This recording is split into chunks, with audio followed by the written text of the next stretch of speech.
today I'm joined by Corey Kemming, Senior Director of InfoSec at Valvoline. Corey, let's jump right into it. Why did you choose Torq? And one of the big things that really sold us on Torq was there was a use case through Rapid7 that we could not get going on the older solution, to where Torq was able to get it in right away. Hours, not days, in a sense.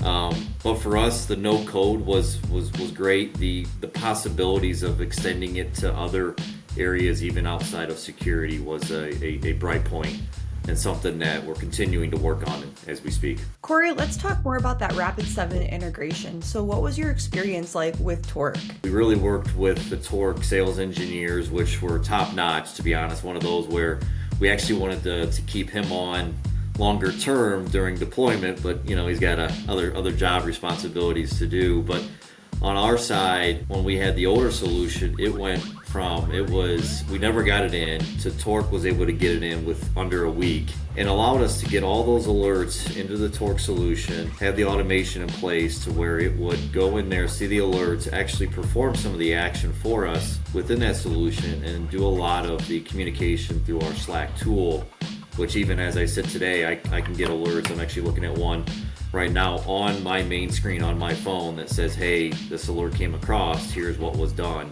And that's through Torq to Slack to Rapid7 and even some other tools. We're happy to help you streamline things now, but what was life like prior to Torq? It was, I would say, heavily manual operations. While we have external services to support a lot of our 24/7, a lot of those companies don't do phishing review and response, to where one of the big things that sold us was we went from manual, I would say 8 to 12 hours a day of somebody looking at it and checking, to where Torq was doing that on our behalf, to where I saved about 6 to 7 hours per day of analyst work. I think the best part too is the case management within Torq really allows me to have some great metrics around where that's going and where that's trending overall. Corey, what advice would you give to companies considering Torq? Torq was a plug and play.